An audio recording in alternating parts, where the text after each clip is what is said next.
Dobrý podvečer, drazí přátelé a kamarádi z Patreonu a v ukázce taky vy z Facebooku. Vypadá to, že podzim vehementně vstoupil do naší krajiny a my teď budeme muset zase půl roku nějakým způsobem s tím vyjít, protože nás čeká zima, ale má to svá pozitiva. Jsou tu různá sváteční období a samozřejmě, jakmile se ten rok přesune do toho dalšího budoucího, tak už je tu zase to čekání na ta teplá, hezká období.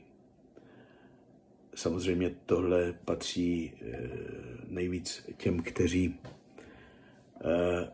mají rádi jaro a léto. Já znám ale lidi, kteří mají rádi podzim a dokonce, kteří milují zimu. No, já jsem zimu měl rád jako dítě, ale jak jsem dospěl, tak jsem pochopil, že to není nic pro mě.